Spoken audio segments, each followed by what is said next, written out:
Welcome to Taskforce Geek. My name is Dirk Hooper, and I'm joined today by Scott and Shawn. Howdy. And our special guest today is our old buddy, Walt Thompson. How you doing, Walt? I'm doing good. How you guys doing? Good. What have you been up to, Walt? Let's hear it. Let's see. Since the last time I saw you guys, which was almost 2004, maybe 2005. Probably. Yeah, it's been a while. Yeah, I've been through 3 jobs. Wow. The third one, been there for 12 years. So it's working with the power sports, production layout, working on catalogs, motorcycle parts and everything. But right now, due to that virus that shall not be named. Yes. Good. You're right on target. I am currently furloughed. So I'm taking advantage of this time, as much as possible until possibly getting back on that job or having to find something else. We don't know. So that's awesome, man. 2 things that they need to know. You're an artist. Yep. Which, people should know that. And you used to hang out with us at the comic shop. I used to hang out with you guys at the comic shop. Going back how far? What year do you think maybe? Oh man, that goes way back. That goes all the way back to Southside. Mm-hmm. Yeah. And I think I was going to Southside before even you started working there, Dirk. So right. So it goes. We're talking back to the 80s, 1980s. Wow. There you go. You just gave all of our ages away. Yeah, that's what did it. They were all fooled before that. I assumed it would have been my beard alone. Yeah, well. Well, I have shaved kind of recently, so, but I get people at the office going, "You're how old?" I'm like, "Yeah, I'm old enough to be your father." I am your father.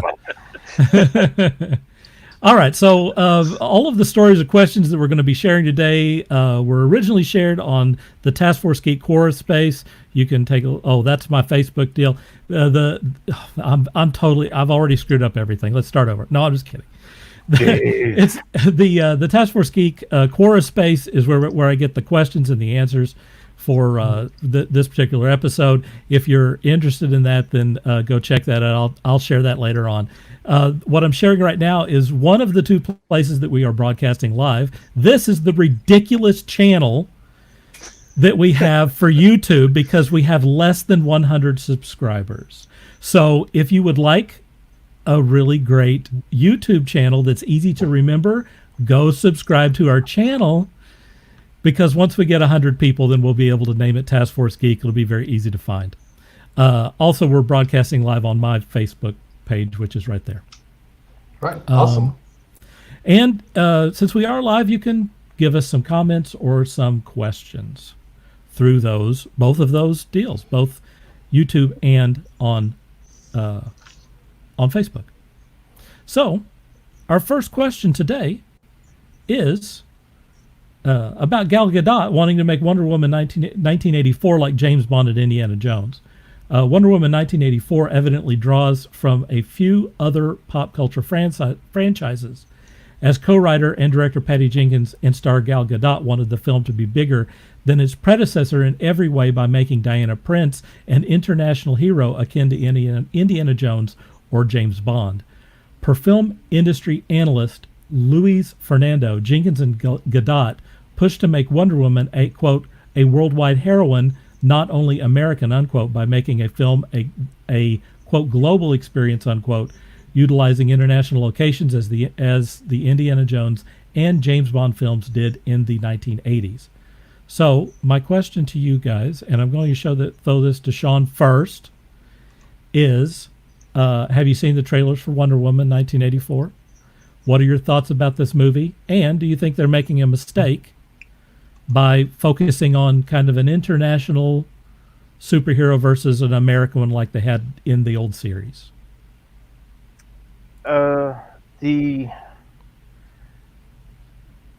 I've seen all the trailers. You know me. I try to stay up to date on all films coming out, and try to be as knowledgeable as I can about about those. As far as how I feel about them wanting to make it international, my initial thought was in the comics, isn't the character kind of an international superhero? I don't think that she just works out of America whenever she's battling the bad guys. But at this particular point, it almost seems like they're trying to hedge their bets with the international community as far as bringing in the money, as opposed to just, oh, we're going to be like Indiana Jones when they go globetrotting, it's for, lush backdrops and whatnot. This just sounds more like let's make as many people around the world happy so that we can make more money. Right. Scott, what do you think, man? I mean, when I read this, I'm like, was Wonder Woman really just America's hero? I mean, is Superman just America's hero? Is even Batman America's hero? I don't know. I have a hard time with a lot of those, like the Trinity in DC Comics, just being exclusive to America, because Wonder Woman would obviously be the most international hero of all of them. So I don't understand why this is even an issue or brought up. I have seen, I think, one of the trailers. I tried not to pay a lot of attention to it because I'm going to go see it either way. Yeah. I was excited by reading this article to know that the character Maxwell Lord should be in this. And I really, who is that? We would know him as the kind of behind the scenes sinister. He's a hero at some points in his comic life. He brought together the Justice League International during those days. Okay, that's right. That's where I know him from. He later became the old Keith Giffen run. During all the build up to Final Crisis and stuff, he did a lot of the stuff and turned bad and killed Blue Beetle and stuff like that. So okay.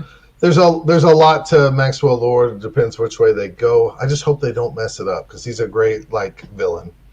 Yeah, cool. Walt, what do you think? It's 1984, and you think about, they could have jumped, the original Wonder Woman actually took place in World War II as opposed to World War I. Mm-hmm.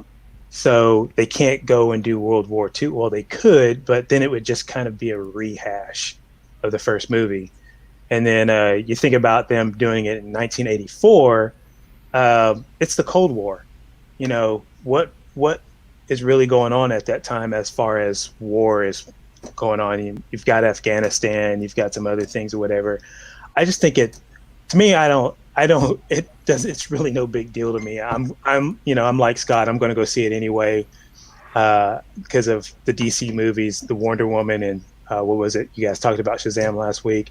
Those are the two movies that I really enjoyed the most out of those. So I'm really, really looking forward to seeing this Wonder Woman 1984. So. Yeah, I'm in the same boat. I've been I watched the trailer today, and I really like the vibe of the new movie. Fighting in a shopping mall is funny to me because I remember back during the 80s, shopping malls were the future. I mean, shopping malls were the big things. So to see them talk about that and then and have colors. her fight it, all the colors and all of the I don't know, the leg warmers and all the crazy stuff back in the 80s. That's fun. I like that they're doing that. Now, will they get the hair right? That's the big. They never get the hair quite right. Exactly, Shawn. Only in Stranger Things have they ever gotten the hair right. Yeah, you're right. Stranger Things did do pretty good on that. That's true. It's just that whole vibe is bringing back memories of being at the mall, actually ditching school at the mall, and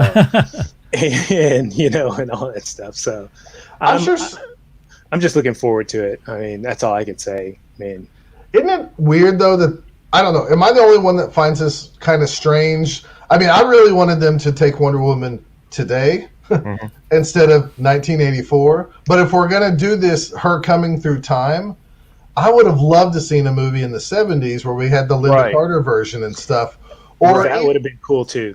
Or even some of it and maybe we'll get that. Maybe something at the beginning of this movie will take place in 1970, and then it will play out 10 years later in 1984. The conclusion of like the villain or whatever it is they're going to go solve. So I hope we have some throwback to that, because unlike, I know most people love the 80s, man. I never want to go back. So I agree with that. I don't want. There's so much I don't want from the 80s, but it was a fun time, and it's a great time to place the film. It's nice to be nostalgic about that sort of thing. Brother, I agree. I totally agree. I'm sorry. Go ahead, Shawn. Right now, I would do it. I would jump back into the 80s faster than you could say hallelujah. Wow. Why does that not surprise me? I'm with him on that. I'm with him. I'd go back too. Walt Delane is shouting you out here. He says it's been a long time from Delane. What's up, man? I think wrap up this thing from what we're talking about. I wish that they had set all of the Wonder Woman films in the modern era. I think it's irritating that she's still 35 years ago or something. I don't understand why they're doing that.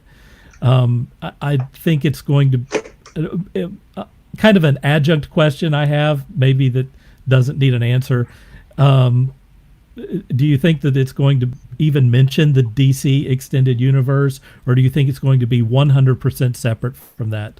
I don't know. I have no clue whatsoever. I don't know either. I mean, they might do like they did in, I believe it was the first movie. They did like they didn't show Batman, but you got the little email. You might get that. You might get something. Aquaman might send her a package or something. Who knows? And let's not forget the next Batman movie is kind of a throwback to when he was younger. So they haven't really revealed what year that's going to be. That's true. So me personally, I'm kind of tired of Batman. So anyway. Jim agrees with Shawn. He would go back to the 80s in a heartbeat, he says. Yeah. These guys, they would go back and they'd be mad. They'd wake up and go, "Why the hell am I here?" Actually, I'd like to go back and just go, you guys liking Cinderella and Motley Crue, you guys are going to be so much jokes 30 years from now. And everybody's going to be going, "Wow, I wish we had seen Run DMC back in the day." Instead. Right. I still listen to Cinderella. Just saying. That's why he's ready to go back, folks. Ready to go back. All right. Our next topic today is Christopher Nolan's new movie. Some people are suggesting that maybe Tenet might be the first big blockbuster that comes back out in the theater. The story from Forbes goes, we are 3 months away from the opening night of Christopher Nolan's Tenet. Amid a flurry of date changes, reschedulings, and indefinite delays, Warner Brothers has not yet budged with its ambitious and expensive action thriller, keeping the film on the studio's and the director's favorite mid-July launch date. This could change at any moment, but for now, John David Washington, Robert Pattinson flick is positioned to be the first major wide theatrical release of the starting late summer 2020 season. If this goes through, Tenet could be Hollywood's canary in the coal mine.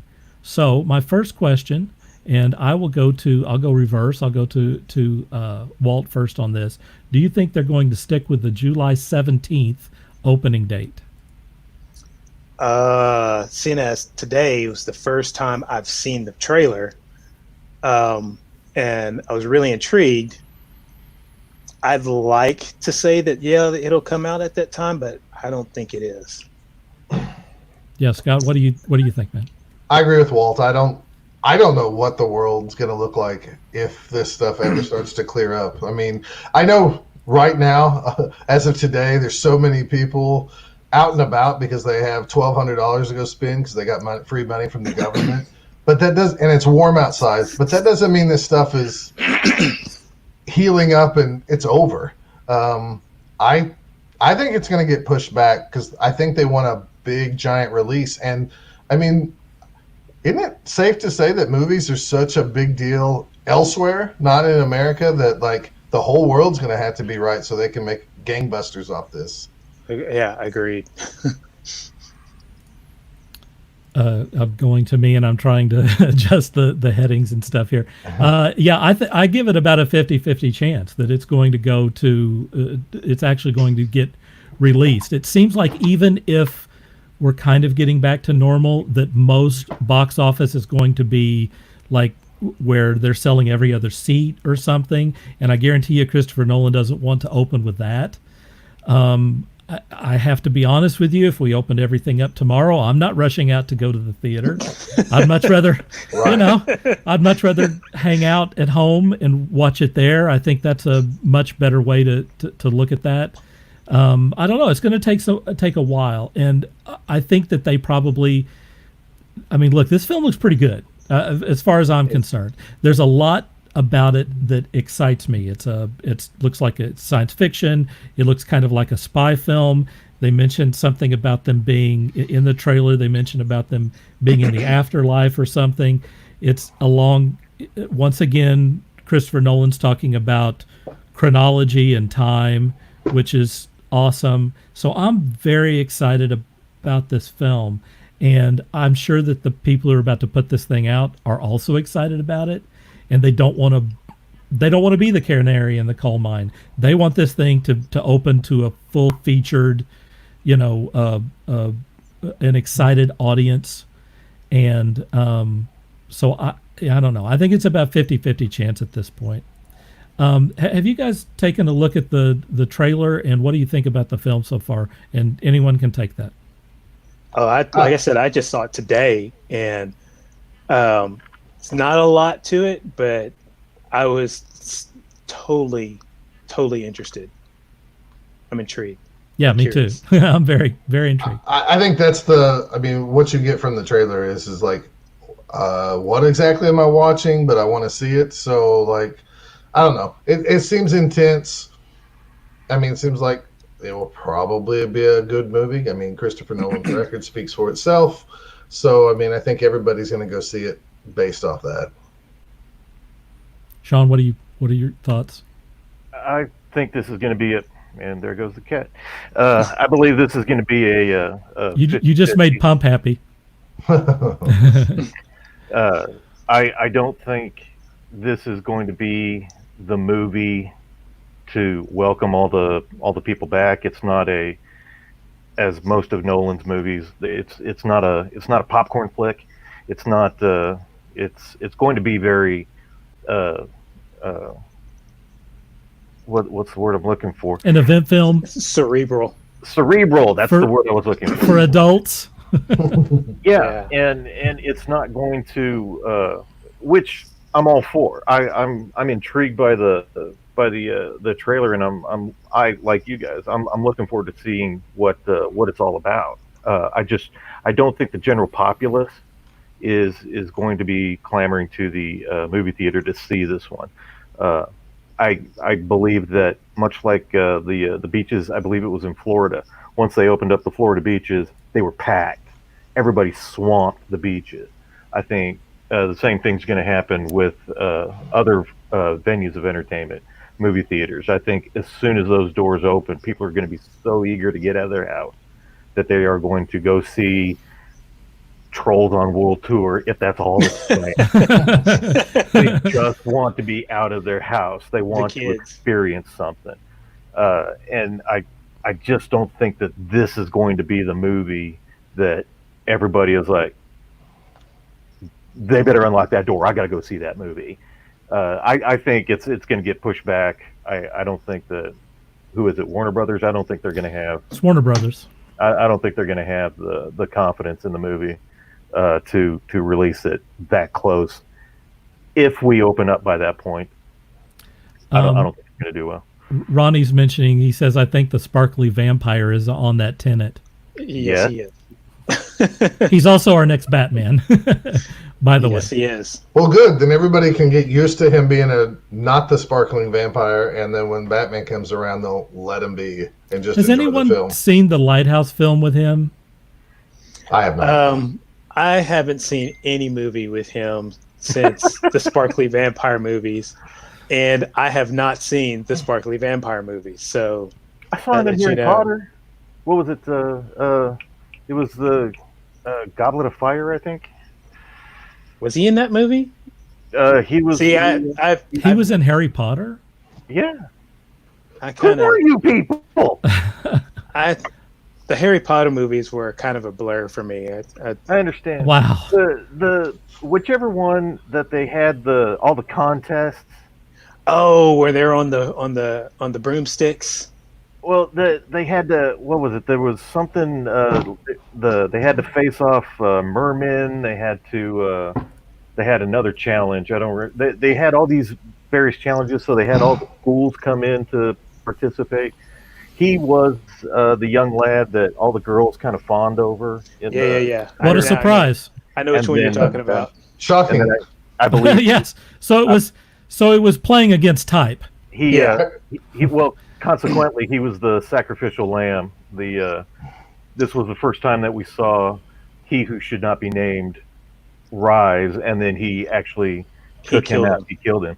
Yeah.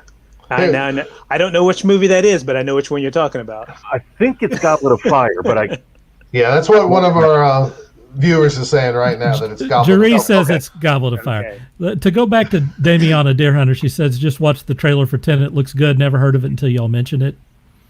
And reenact the part from Twilight for you guys? Please. Ready? Please. Wait a minute. Wait a minute. Wait. Here it is. It's good. That's when that stupid chick, when she was having a vampire baby, decided to have like a blood milkshake. That was one of the dumbest scenes ever. I was wishing at that point in my life that my house was like 3 stories high, that I could run off the edge and out the window. You really took us there, Scott. You really made us live through that again. I'm tempted to watch the movie now. It's good. It's good. I can honestly say I've not seen any of the Twilight movies. Wow. Oh, I haven't either. That's the only one I've seen. You have not convinced me that I need to. Hey, if I you just like need to see that scene. I just need to see that scene. That's the only one I need to see. She drinks a blood milkshake. It's amazing. It's good. You could probably find that scene on YouTube. Yeah. And thus avoid the entire movie. Then that would ruin the despair for me. Oh no. All right, our next topic is going to be totally our opinion here, and I'm interested to see what everyone has listed for this. And this is again a subject that is directly from Quora, and they have a lot of people who chimed in on this.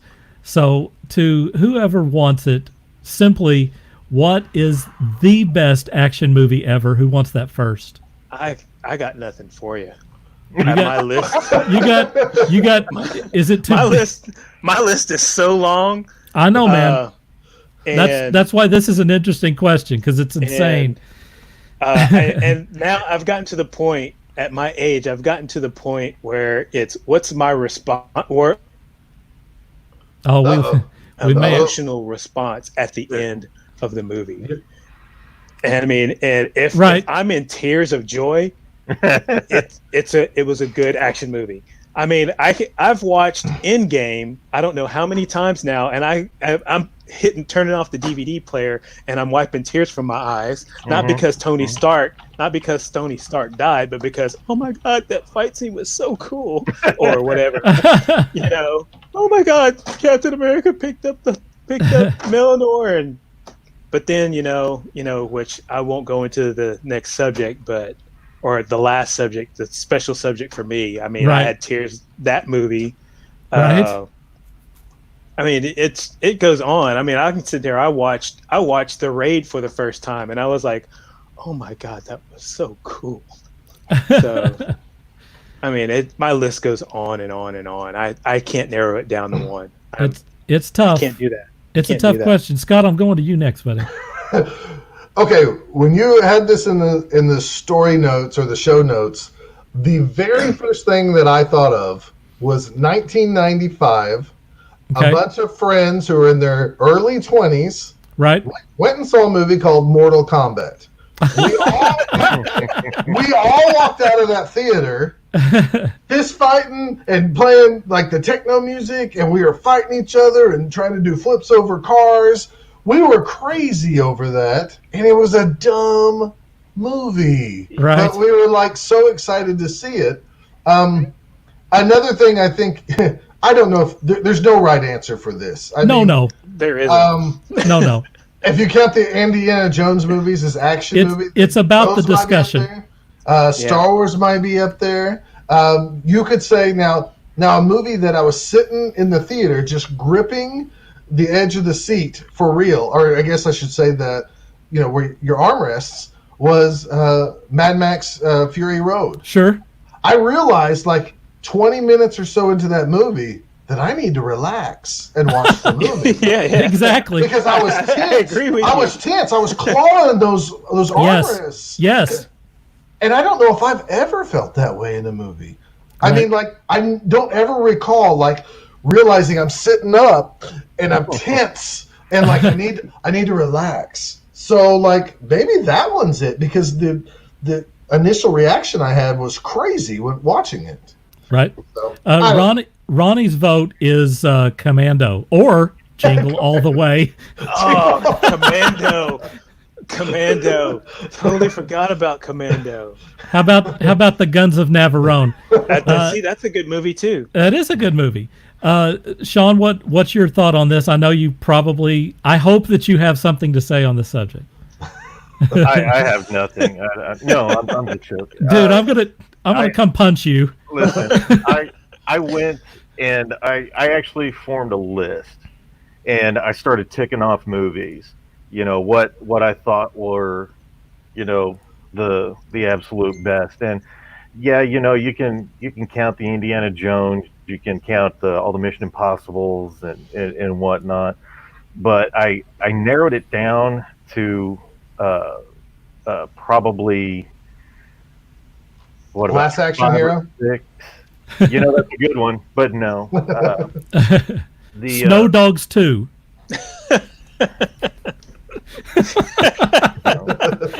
Still snow dogging. Still snow dogging. Electric Boogaloo.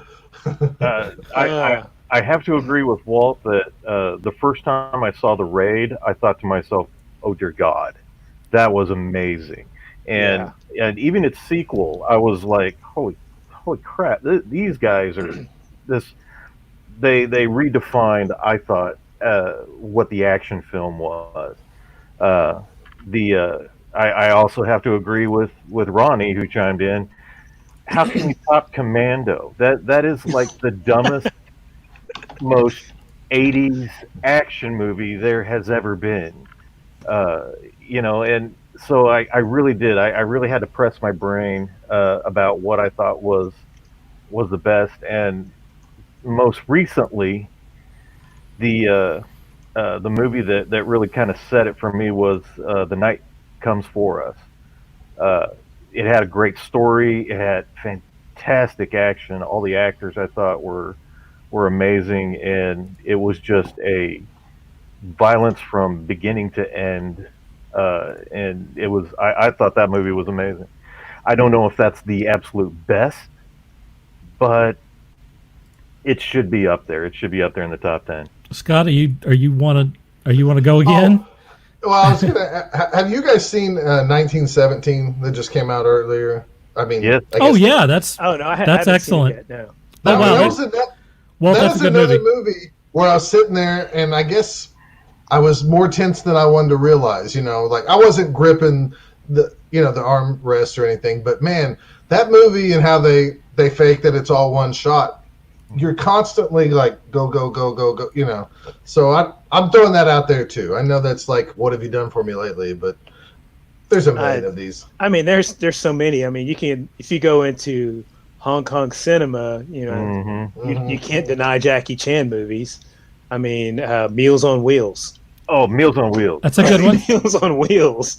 My two favorite Chan movies are Meals on Wheels and Armor of God.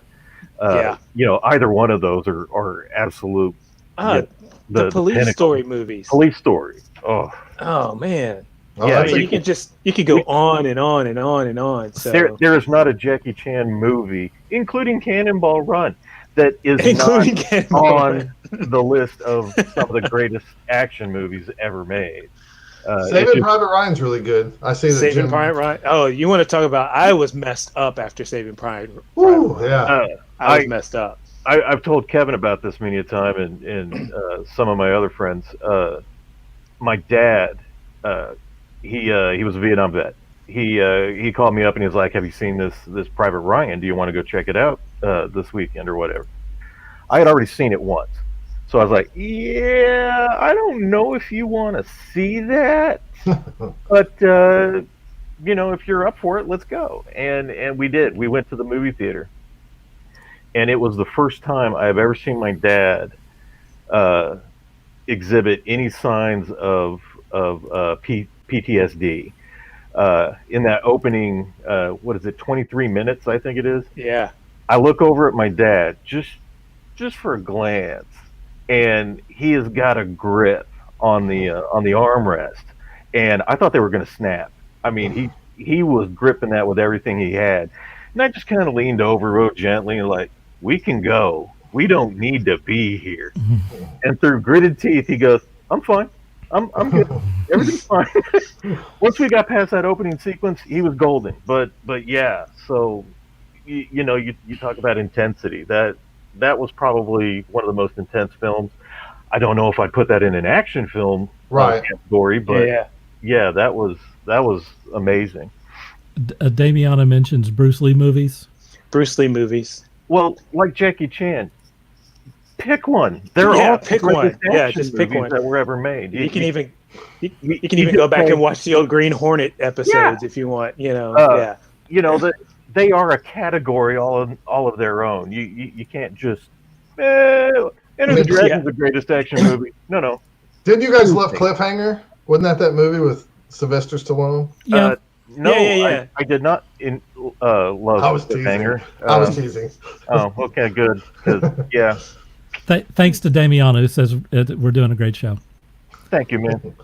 Okay, I haven't said my piece yet. So anyway, I broke this down, and here's what I've discovered.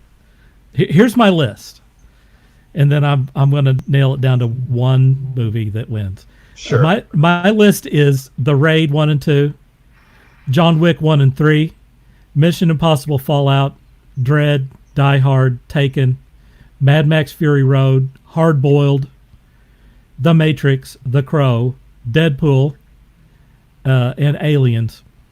So here's my thought process on these. If I had to pick a pure action movie, just purely for the sake of just great action, I'm going to pick The Raid 3 because that thing, or the Raid 2, I'm sorry, because that thing was insane from beginning to end, and the fight scenes in that are, I don't know how they will ever top that. I mean, I'm sure they will in 5 or 10 years. They'll come up with some other crazy crap, but I mean, that film is just the fight scenes in that are just amazing. I cannot disagree. There's a movie on Netflix called The Revenger that is by the same crew that did The Raid, I believe. You might want to check that out as well. Cool. Yeah, I mean, I love those guys. They were completely wasted in the first sequel Star Wars film, unfortunately. If I had to pick a movie that was like legitimately a movie, like you're following the characters and everything else, and it's an action movie, like maybe a classic or whatever, that my pick for that would be Die Hard. It's hard to beat Die Hard. I mean, you legitimately root for both sides of the deal. I mean, you might be for John McClane, but you might be for those crazy Eurotrash people. They're pretty charismatic too, and it's hard not to kind of like Hans Gruber a little bit. So and just all of the characters and how funny it is. And I mean, the first time, I realize we've done films for again about 30 years now, and people have kind of redone that many times over, but the first was so good and so well done. But my top film that has both. It has great action and a very satisfying story. I'm going to say the best action film ever. But just my vote, John Wick. The first John Wick. I wanted him to go kill those guys so bad. I mean, no, in the history of film, no one has needed to be killed more than those nutsacks who killed his dog. Oh, I wanted him to kill him so bad, and he did it in such style. It was so beautiful. That film, although I think that the action films the action scenes were better in John Wick 3. But the story kind of wasn't there. John Wick was so satisfying to me. So that's my unofficial pick for the best action film ever. Thoughts, guys? I'm not going to argue that. No, not at all. I'm not going to argue that. I'm going to make everybody mad and say I've never seen it. I mean, I've seen parts of John Wick 1, what? and I just assume he keeps getting a dog and they getting killed, so he keeps going after people, but I don't know.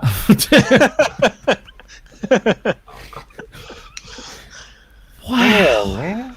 Wow. That's why it's Mortal Kombat, right? Ronnie says Ong Bak, which is a good choice. Ong Bak is There's a lot of great elbows in that film. You know, that first Ong Bak I saw in the theater, and in fact I think we I saw it with together. You. Yeah, we saw it together. We both commented, if I remember right, that was the most painful movie we had ever seen. It was the most painful movie I'd ever seen. There's a lot of elbows and a lot of knees. A lot of broken arms. Oh, a lot of broken arms. I felt every single one of those. Every single one of those when they hit. I don't know. Because I just remember us sitting in the theater, and every time it was like, oh. Yeah. Oh gosh. I don't know if it was the sound effects. I don't know if it was the visual or the combination, but the entire movie, you're just sitting there kind of going, and then looking over, going, yeah, that was cool, right? Yeah, exactly, cool. exactly. I have to. Nicholas Brewer says, "Me too, Scott." Jim says something, but I can't put it on here. He's going to get us in trouble. He says that effer killed his puppy. Get with it, Scott. Here's the deal. If I remember right, and Ronnie says that you're dead to him. Well, that's fine. I'm dead to a lot of people. My family says that often.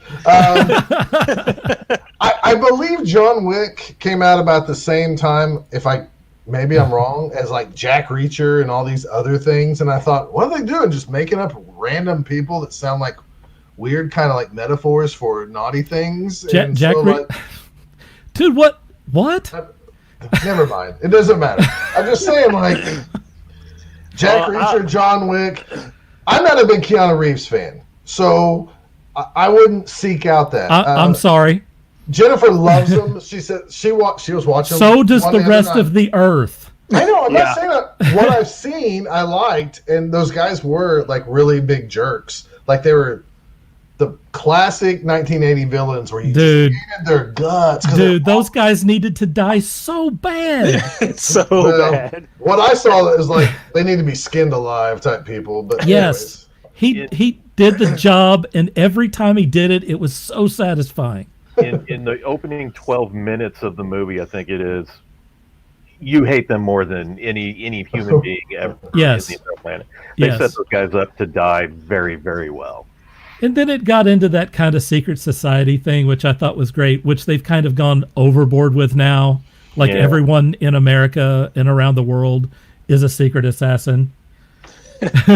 You know? Well, I'll be honest with you, Scott. I didn't see it at the movie theater. In fact, I didn't even know that it even existed. You're dead to me, Walt. You're dead. You're dead. Until after it was gone. They're like, you didn't see John Wick? I was like, what's a John Wick? Exactly. Wow. And so it came out on DVD, and I was like, oh, this is John Wick. Okay. So yeah.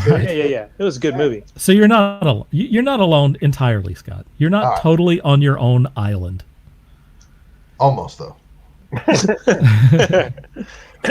All right, our next subject is about the Hulk, and basically, Mark Ruffalo did an interview with Variety where he said that he's confirmed that he is in talks with Marvel about possibly being in the Disney Plus series She-Hulk. But don't get too excited. Ruffalo didn't provide any additional details, like whether or not he'd make a quick appearance as Hulk or sign on for a more substantial part. Also, when asked if he would like to do a Hulk standalone, he said, there's an idea that I think could be really interesting. Ruffalo said, we've never really followed him into his life. He's always kind of off on the side. He's like the Rosencrantz and Guildenstern of the Avengers. I don't know what that means. He added, referring to two characters in William Shakespeare's Hamlet. It'd be interesting to fill in all of the blanks about what happened to him in between all of these movies. So, Walt, I'm going to go to you first. What do you think? Are you interested in seeing more Hulk movies? Or are you interested to see Hulk in there? And what are your thoughts?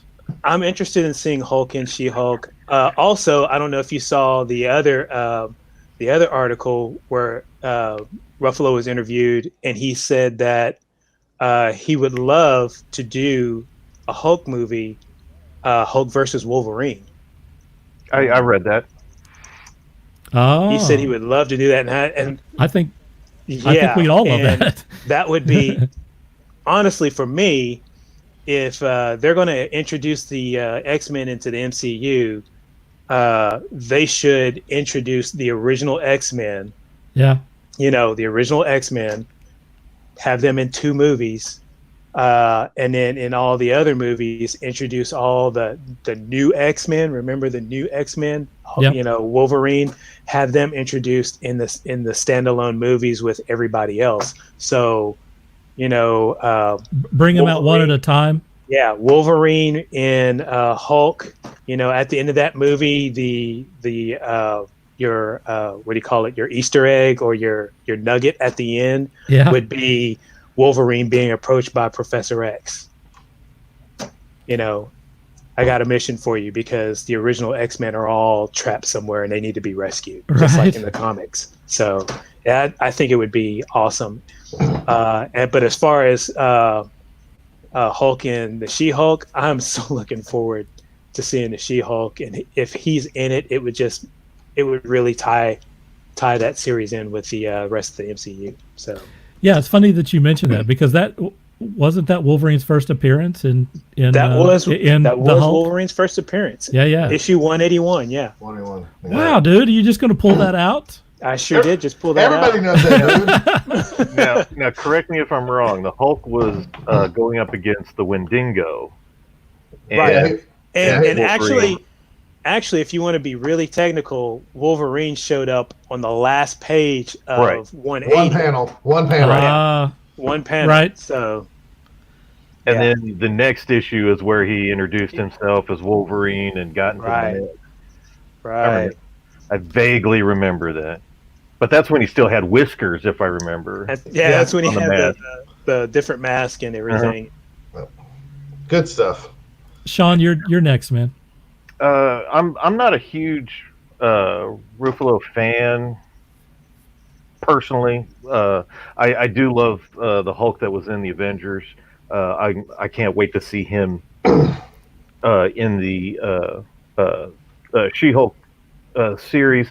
I think that it's just going to be, a short thing, maybe a couple of little bits here and there. I think her origin was something about getting a blood transfusion from Banner, which made her into She-Hulk. So, how they're going to change that or how they're going to do that, I'm really interested to seeing. As far as a standalone Hulk, I'm not necessarily real big on that alone, just because of what we've had in the past. I'm kind of done. I don't mind him being a side character, but your suggestion about introducing Wolverine in that fashion, that would be a great way to bring the X-Men into the MCU and show off those guys as just, they were kind of on the outskirts, and now they're finally, entering the ring. And yeah, that'd be really cool.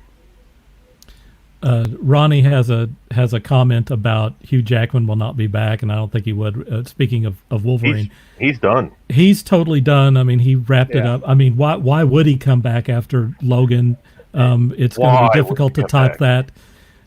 He went out on a high note. I mean, anything that he put in there at this point would be, a downer. It's time for a younger guy to be Wolverine anyway. And shorter. It's time. And shorter. It's time for shorter. a 5'4" Wolverine. Yeah. I'm sorry. Exactly. Yeah, Time definitely. for a 5'4" Wolverine.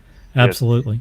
And just seeing that, with what our 8 foot tall Hulk, that would just be awesome.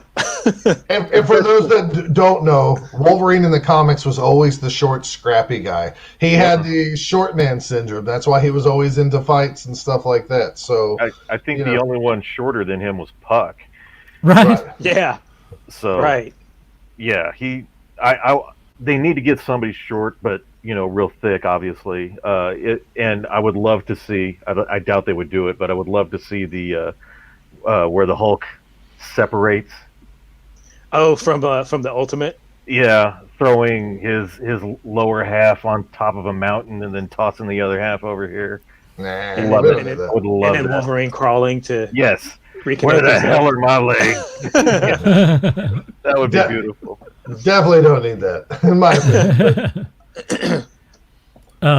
I think that to answer the question of the deal, or to talk about that, I think there's probably a good chance that you're going to see, if they are really going to do a She-Hulk. And by the way, that's cool. I would love to see a She-Hulk series for Disney Plus. I think that's awesome. Besides that, if you're talking about the MCU and looking at it as like, characters being pieces on a chessboard or whatever, I can tell you that they're not going to have the Hulk out there and not go back to him at some point. So I don't know whether it's going to be in the next Thor film, or whether it's going to be Guardians of the Galaxy, or it's going to be Black Panther or whatever. But the Hulk's going to come back. They're not going to just disregard the Hulk existing. I still suspect that we're not going to see a standalone Hulk movie, though, because the Hulk works really well with other people. Following the Hulk around for the entire film is kind of boring, to be honest. But having Hulk as kind of a, this agitating character, this unpredictable, the wild card, it works really well in the course of these movies and stuff. So I don't think there's much doubt that at some point we're going to see the Hulk back in these movies. Maybe if they, whenever they decide to do another Avengers film, he comes back or something. But they're not going to just let it be. I think the only way that they could get any kind of a good Hulk film, like really, really good, is like like I said, is if they do Hulk versus Wolverine, or if they were to ever do the World War Hulk story and how that got ticked off, how everybody decided, well, he's a loose cannon. We don't know if he's ever going to. So let's just dump him across the galaxy for the planet's safety, and he gets mad. He comes back really pissed off and takes everybody out.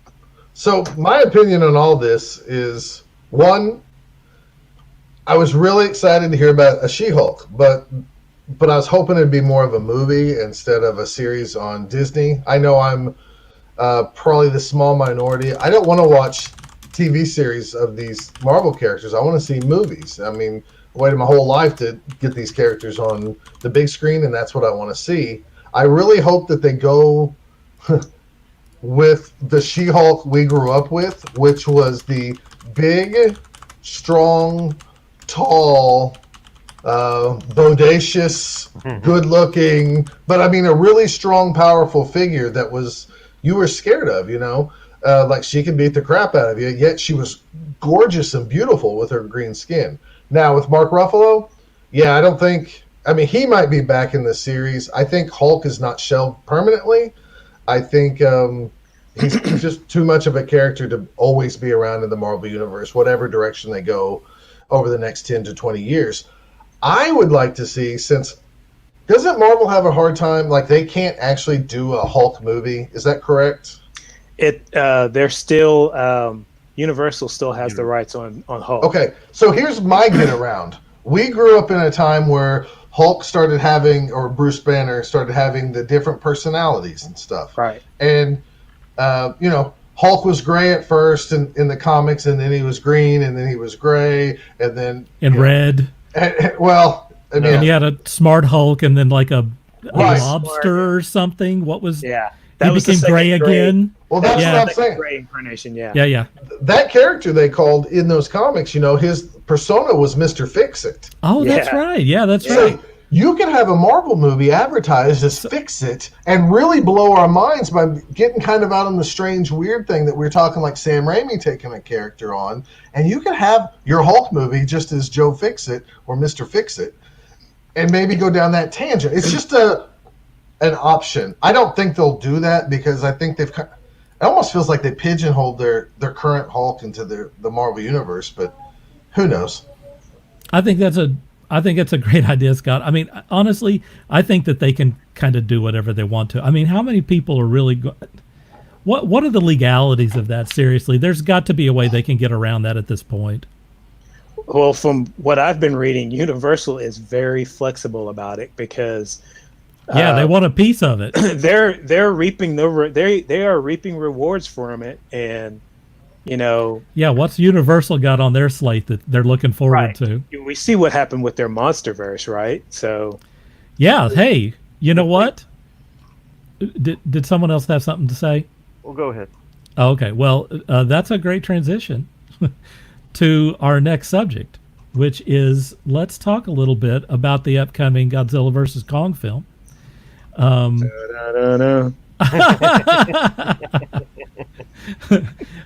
follow-up to last year's King of the Monsters, Godzilla vs. Kong is also a sequel to 2014's Godzilla and 2017's Kong Skull Island.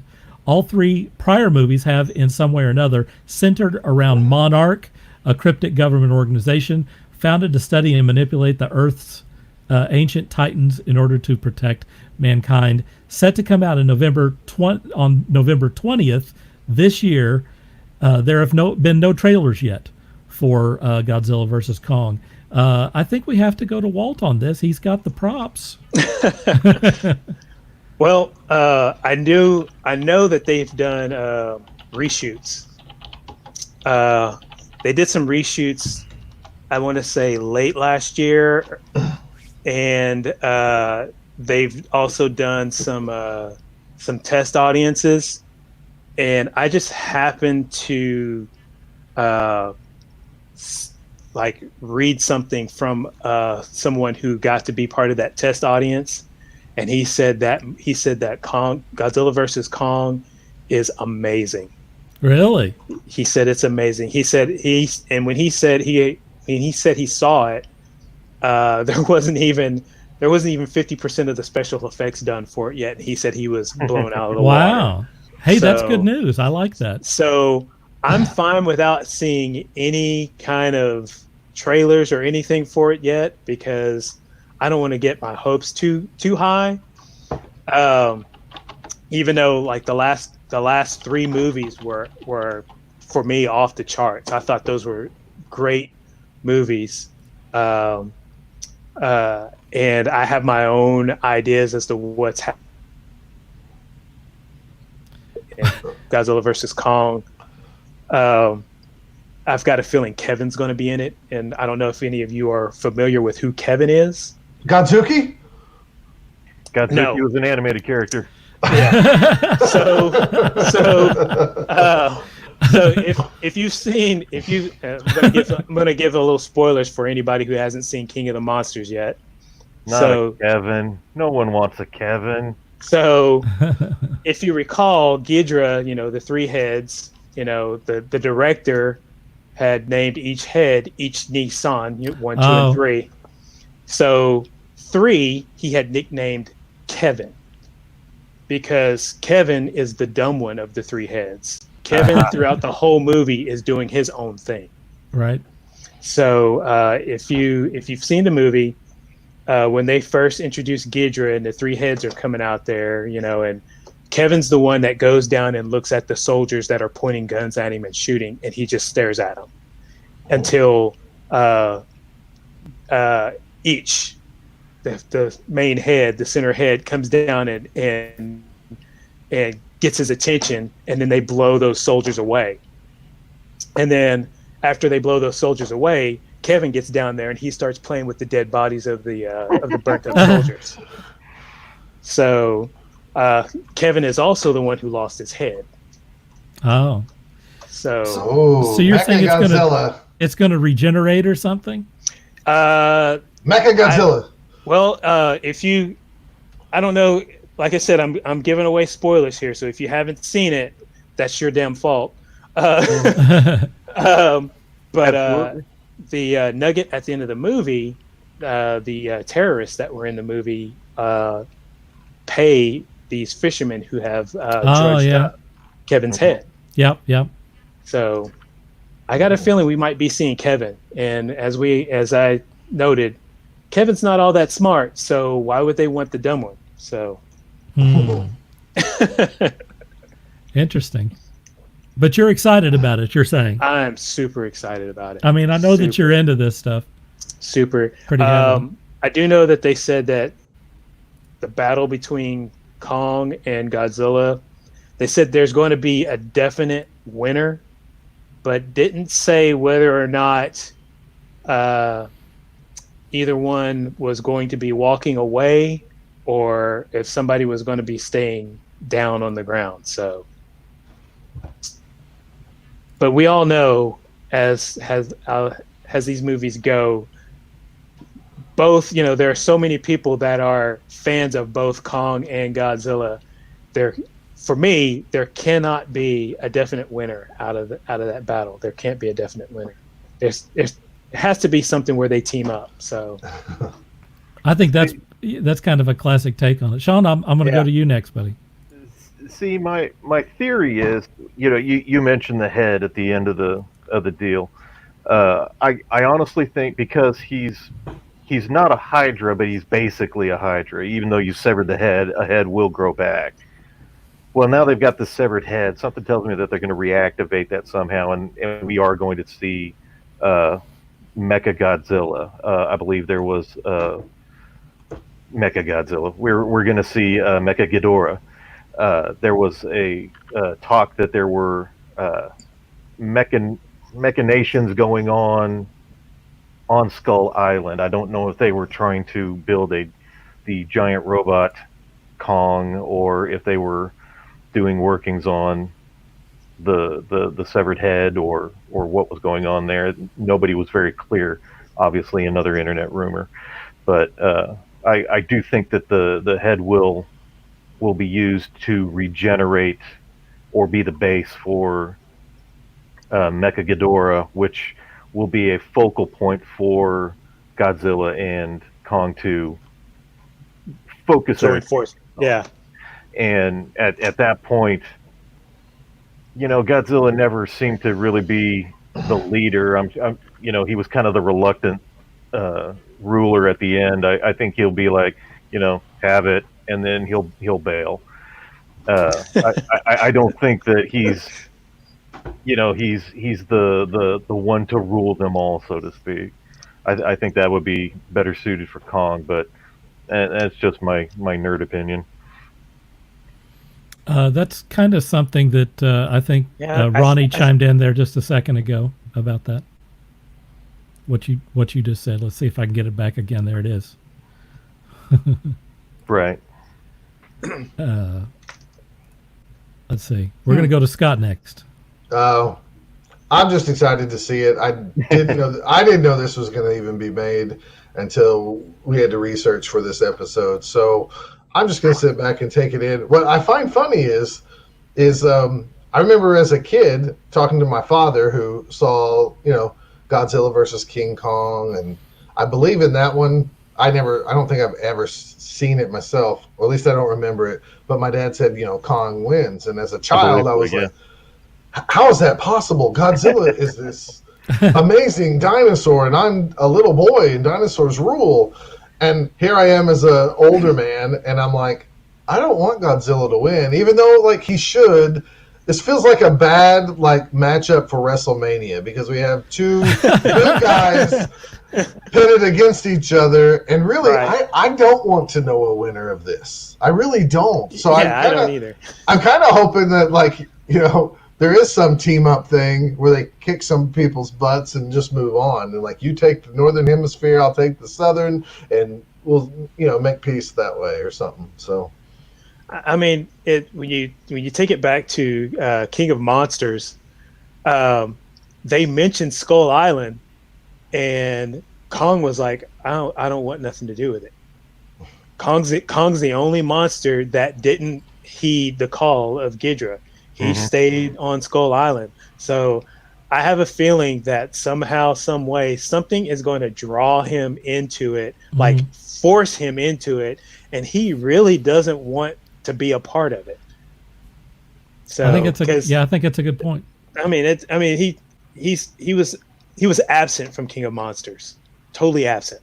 Yeah. So, Well, I think Kong is not drawn by his natural instincts. He can think. He can Right. observe. He can calculate. So unlike the others who are just drawn by instinct to their new ruler, as it were, I think he's like, whatever, piss off.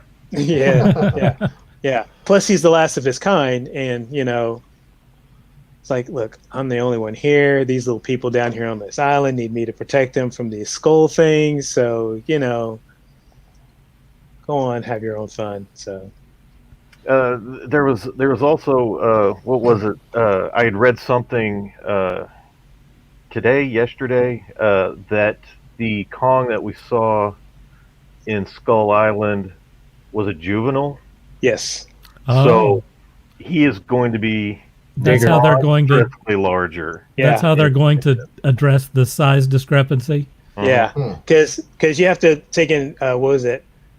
Kong takes place in 72, 73. Right, during the Vietnam War. Right at the end of the Vietnam War, because they were bugging out of Vietnam in that story, and then we have Godzilla in 2014, and then he's and they made mention that he was just a young one in Kong Skull Island, that he hadn't even reached full size yet. I didn't catch that. That's funny. What's his name? The pilot that was crashed there. He said, he who was great. That. Oh, he was perfect. He was so good. He was perfect in that movie. I've got to say, I'm not a huge fan of his overall, but I loved him in that. You're right. He was absolutely perfect. He was perfect in that movie. Maybe his best role ever. Oh, side seriously. Next note. to Dewey Cox. So you all realize that there are, I think it's 4 or 5 MCU actors in Kong Skull Island, and two Straight Outta Compton actors. That's funny. I didn't realize that. But...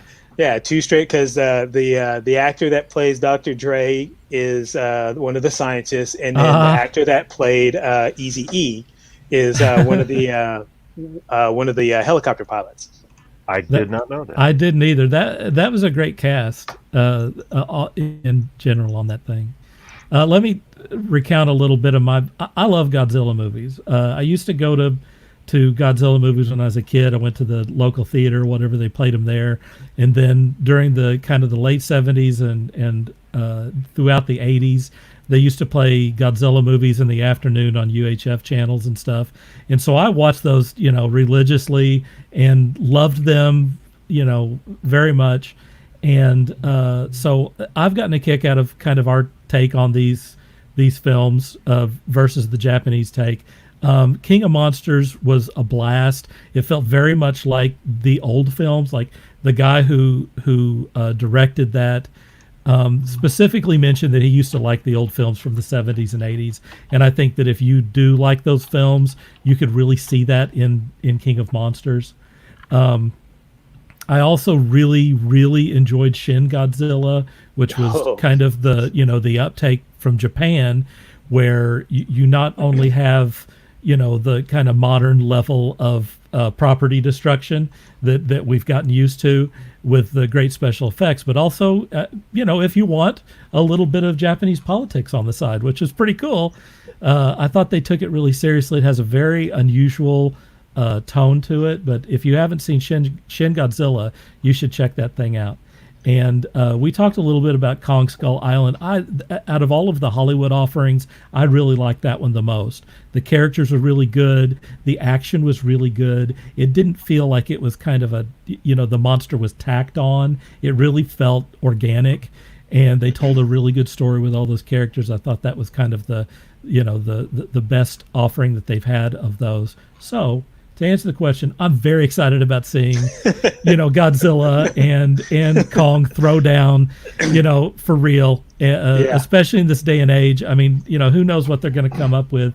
And unlike, we talked briefly about the Universal Monsters verse that was supposed to happen. Obviously, that's not going to happen because we just saw the Invisible Man come out, and that was not tied in with that at all. So that, the only thing that we have going on right now where like it's a cohesive universe is this Godzilla monster universe. That's the only one beside the MCU that's really been able to pull this thing off. So congratulations. I'm glad you mentioned Shin Godzilla. And the other thing about that movie, and I tell people, I was like, it's a pure disaster movie when you think about it, because it goes through. You said the politics, Japanese politics. Yeah. The one thing that I really enjoyed was seeing them actually doing their disaster preparedness stuff. Yeah, it was great. That was just outrageously. I was like, what? There's escape tunnels in the tunnels. Right. And I'm like, wow, this is like, I'm like sitting there just watching it because I've seen all sorts of shows about how they're prepared for disasters and everything, but to see some semblance of it actually working in a movie was totally awesome. Scott's got a question for you, Walt. All right, Walt, you're a big, Godzilla monster fan. Gamera, he loves children. So, like, if you see Gamera when you're like 8, and then you see him again when you're 28, will he kill you then? Because that's what always bothered me about those movies is like he hated adults. That's what 8-year-old Scott got out of these movies. Is Gamera is a really cool flying turtle that loves children, but he hates adults. What was that? What was that little tune from Mystery Science Theater 3000? Oh yeah. Gamera is really neat. He is filled with turtle meat. We all love our Gamera. Something like that. I don't know. Gamera is kind of off to the side for me. I understand. I just had to throw it in there because it's very. We got Walt to sing though, and I think that's really important.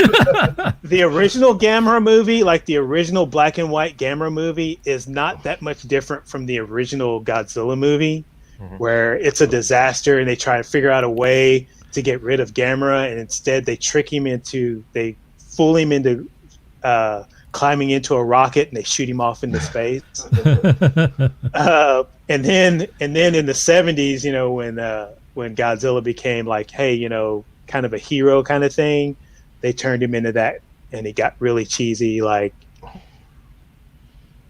Well, he loved children and hated adults or whatever. He didn't hate adults. He was a spirit of the earth. Right. That's not what I got, Shawn. Those movies on Channel 34 told me he hated adults. So when Gamera would come to my house, he would let me pet him and go for a ride, and then he'd eat my father and mother. Wow. Now I will say that you would enjoy the remakes from the 90s on up to the 2000s because they went nuts. Kind of like how when the Godzilla films came out in the 90s, through the 90s, they were getting better and better with the special effects, even though it was still a guy in the suit. Right. They had changed their filming techniques on filming Gamera. Instead of, filming like, oh, we're in the helicopter circling around Godzilla, like you were standing there with him. They filmed everything like you were looking up at them. So the monster fights, you were looking up at the monsters. Flames were like in your face, and Gamera was evolving. Like, it didn't make sense that he would fly and there was fire coming out of his hind legs, and his arms were outstretched like this. So since he was a sea turtle, when he would fly, his arms turned into fins, so it looked like he had wings. I was like, okay, that makes sense. That's better. Still unbelievable, but it's better. Yeah. I believe there's a test footage that you can find on YouTube that they were after Legendary Pictures did their Godzilla. I believe there is, because it's not Toho, it's a different studio. Yeah. I can't remember the name of the studio. Right. But they did test footage of an updated Gamera movie, and that looked fantastic. If they actually continue on with that movie would do blockbusters. There's a couple of model kits out of that particular Gamera that are just evil looking. Totally evil looking. And I'm like, I have to have that. And he still didn't attack people. He just attacked other monsters. God. Although he did step on people, I'm not going to lie. Yeah. Ronnie says that if Walt was talking about a pure disaster movie, how about Jingle All the Way? Jeez. No, that's just a disaster. That's a callback. It's a disaster. That's what you call a callback. That's just a disaster. And Jim wants to know if what's your 3 favorite Godzilla films? My 3 favorite Godzilla I don't know if I could name them necessarily, but I like the new ones. I will say. I'll say the new ones have been great, but out of nostalgia, I would have to say Destroyer, Godzilla versus Destroyer, because that's where Godzilla died and Hollywood was supposed to take over, and we know what happened after that incident. The one with Matthew Broderick. We don't hardly ever speak about that. Yes, let's not talk about that. That was terrible. So yeah, Destroyer, Godzilla versus Destroyer, because there's a lot of things that happened in King of Monsters that they used from Destroyer, because there's all sorts of things that they pulled in from King of Monsters from all the various Godzilla movies. So the whole going the nuclear reactor, that's from Destroyer, because throughout that whole movie, Godzilla is about to go nuclear overload throughout that whole movie, and it ends with him after he destroys Destroyer. See what I did there? He goes nuclear meltdown, and he literally melts to nothing. So there's that one. Godzilla Final Wars. If you want to watch a totally fun Godzilla movie, like totally fun, Godzilla Final Wars, because the director said he took all of his favorite sci-fi movies and threw it into that one. So at the time, X-Men was big. So there's X-Men in there. There's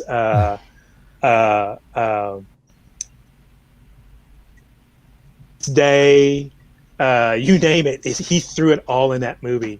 There's a motorcycle chase, so I would say that would be The Matrix 2. So I highly recommend that. Every Godzilla monster that's ever been in a Godzilla movie is in that one, including the American Godzilla.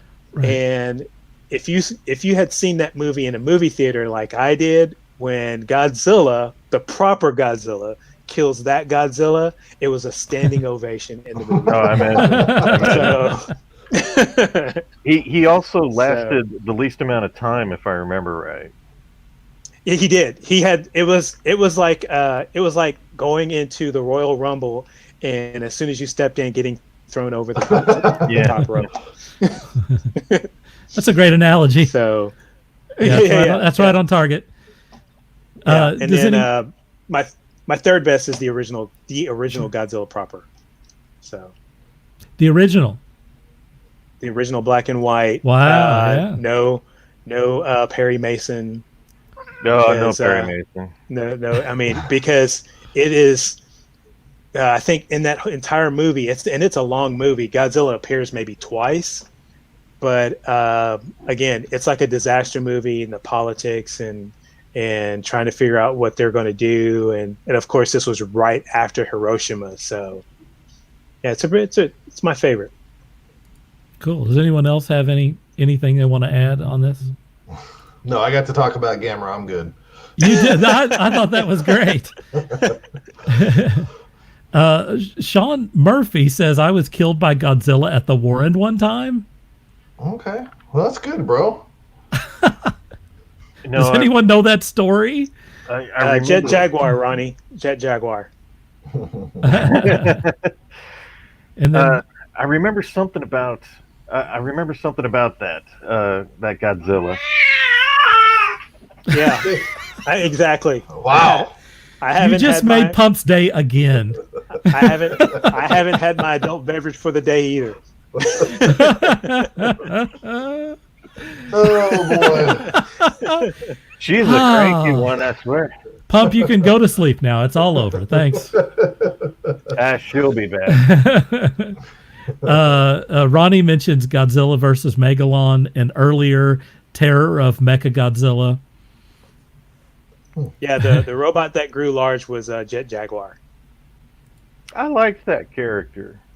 I thought he was going to be like a spinoff, an Ultraman type of a spinoff, like an Ultraman, but we never got anything. Yeah, everybody loves Jet Jaguar. That was our only time we ever saw Jet Jaguar. He's really good in a video game. Is it? You're kidding. Oh yeah, there's a couple of Godzilla video games that were PS2. There's one that's out, and I cannot remember the name of this game for the life of me. But the whole point of this game is that you are two humans trying to escape the disaster area of giant monsters pillaging the town, and they have all the monsters. They have all the monsters. So one level is Ultraman and a monster. Another level is just Godzilla just rampaging through Tokyo. Another one is Godzilla versus King Kong. They have all these monsters. Gamera's in there. That's for you, Scott. So. But yeah, you're basically this guy and his girlfriend trying to get out of town while all these monsters are just destroying the town around you. I'm gonna have to look up. I'm gonna have to look that up.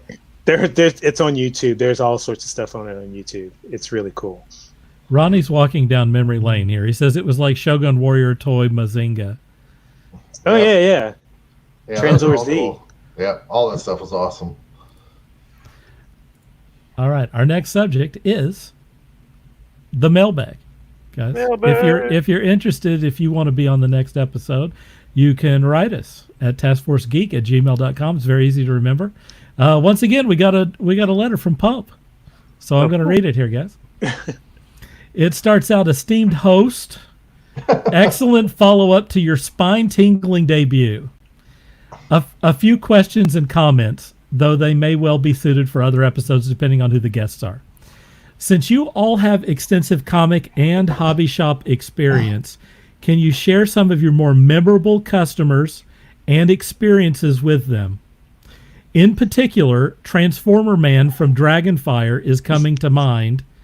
Honest to goodness, I could go for a segment of this every episode. So does anyone know the story of Transformer Man from Dragonfire? I was mostly a patron, so I don't know. But I do, but I don't. All right, let's go to you, Scott. Transformer Man is what we named him. He was a man who lived with his... Okay. 20 years ago, I'd been really happy to tell this story with joy. Now, as I've grown older, and I feel like you've gone soft. Yeah, kind of soft because. Wow. For the record, he was a real jerk, so I don't mind telling the story. I mean, anyways, this guy was a grown man who lived with his mother. I don't know how they got into that situation, but he lived with his mom. I know who you're talking about. Yeah, he had to have, at the time, IDW, I believe, was the company that brought Transformers back and all the stuff. And it might have been even Dreamwave or somebody like that. I think it was Dreamwave. It was Dreamwave, not it was IDW. Dreamwave. Right, I'm sorry. IDW is the current publisher of Transformer comics. At the time, it was Dreamwave, which was I think a few of those guys, Pat Lee and stuff, came off of Image or something like that. Right. Extreme Studios. He had to have every Transformer comic. He had to have every cover. He had to, if Transformers was on a Wizard magazine, which I don't know if they were still around, but if it talked about Transformers or had a blurb on it on the comic or any shape, way, or form, he had to have that comic issue. I may know this guy too, as it turns out. Now, since you're mentioning this. And he was sadly, whatever. He obviously had cats because he smelled like a cat. That's what Jim says. And he had to have everything. And I remember when we'd order stuff, or if we didn't get that variant cover, he'd freak out. And I remember talking to Jim, who owned the store, and I was like, Jim, I get the feeling this guy doesn't read these comics. And Jim was like, of course he reads these comics. He buys, every variant ever, everything of Transformers. And I was like, no, dude, I'm pretty sure he does not read these comics. So I started reading some Transformer comics so I would have something to talk to him about. And then I'd start talking to him about it. And his answers were kind of like talking to my children when they're lying about something. Who wrote the cabinet? Well, I don't know. It could have been anybody, or really, vague things like, yeah, somebody came in and just broke through the closet, and I don't know, they had whiskers and whatever.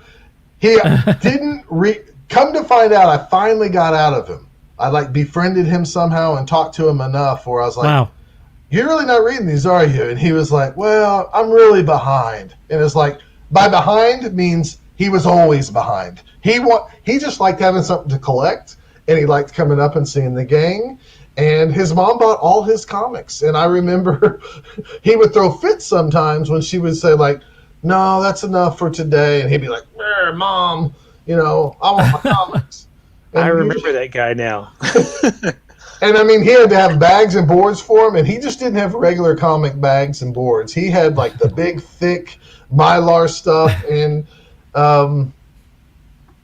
I will say I've seen him years later. And it seems like maybe he's grown up some, so, there's a good ending to that story. So, but he still might be a jerk. I really don't know. At the time, he was kind of a acquired taste customer, but you got used to him, and he helped keep the lights on. So I will just say that. But he was still a Transformer man. I think I remember that guy now too. That you mentioned it. Everybody knows it. When you said that he came in with his mother. Mm-hmm. That's when it clicked. That's when it clicked for me. We talk about this, but I've been buying comics now since I was in 7th grade or 6th grade. Yeah, I'm sure there's stories in other gaming groups and comic book groups of they called me the bald redheaded guy who's angry. Sure. Remember him? He'd come in there and look for Spider-Ham comics, and then he bought a whole bunch of Star Brand, and he's an idiot. Star Brand. I'm just saying. Does anyone else remember anything off the top of their head, or is that sufficient? I do remember. I just remember Wednesdays.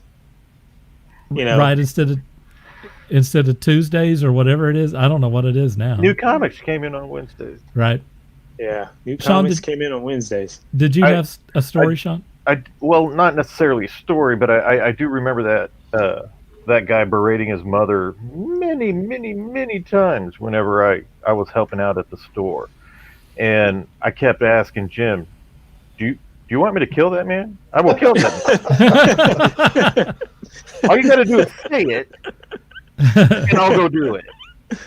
You don't talk to your mother like that. You don't talk to your mother like that in public. In public. I will eliminate him if you tell me to do it. And he's like, no, they spend money. You know, it's fine. Whatever. All right, fine.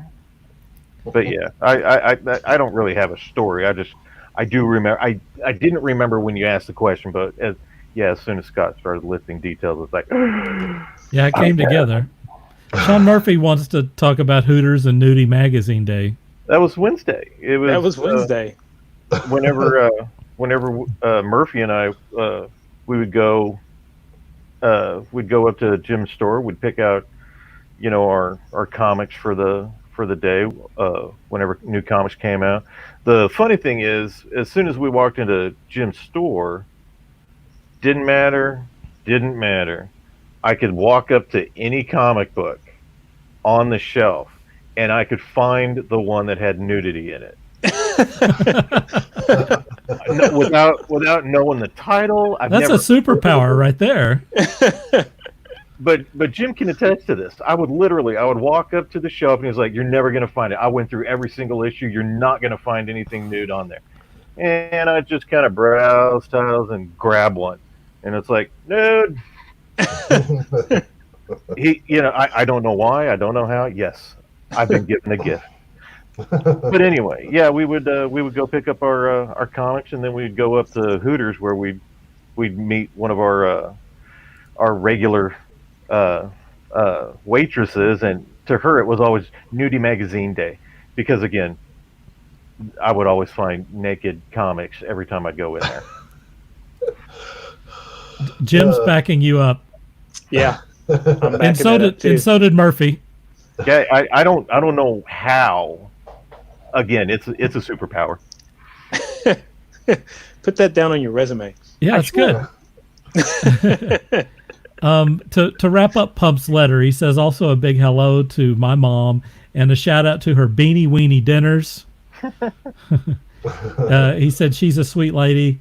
With awe-filled reverence, Pump. P.S. More sassy. Sassy is the name of Sean's cat. And more Jim. Jim's on the screen right there. Wow. So he got his wish.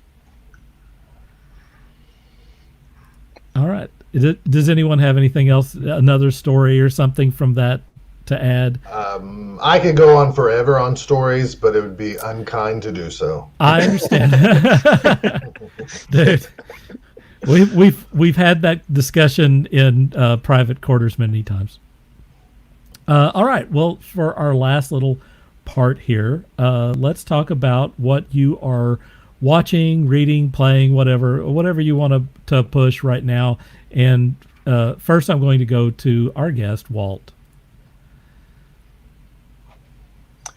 Not reading very much these days, but I am watching a ton of things on Netflix. I just started watching the second season of Altered Carbon. Yeah, that's on good. Netflix. That's a good choice. Yeah, and I need to go back. I actually need to go back and start over Man in the High Castle. I start watching it, and then I get like a few, episodes into it, and then something comes up, and then I forget, and I'm like, okay, what happened? Let me go back and watch it again. But as far as games, totally into the Gran Turismo Sport on the PS4. If any of you have been following me on Facebook, I spend. Say that again, Walt. You froze on us. Yeah, you froze on us for a second, man. Oh, okay. I've been playing Gran Turismo Sport on the PS4 like crazy, and really, what I've been doing, I've been spending more time designing liveries for race cars than actually racing the cars that I have. That's usually the way it is. So if you're following me on Facebook, if you're with me on Facebook, I have a whole photo album dedicated to all the cars that I've designed, and of course, there's a Godzilla car. I've designed a couple of a trio of cars that are, if you're Robotech fans, they are the Roy Fokker Special. That's cool. And Max and Miria. Nice. So they're all three the same cars, but they're all painted up to look like that. I have two Godzilla cars. I have to go back on there. One is the Hanna-Barbera Godzilla. But yeah, like I said, I spent a lot of time designing cars. And you want to see the dog? I guess you all can hear her whining back there in the background. Yeah. Oh, I thought There that was she is. Shawn Baby. torturing the cat. Sydney. Wow.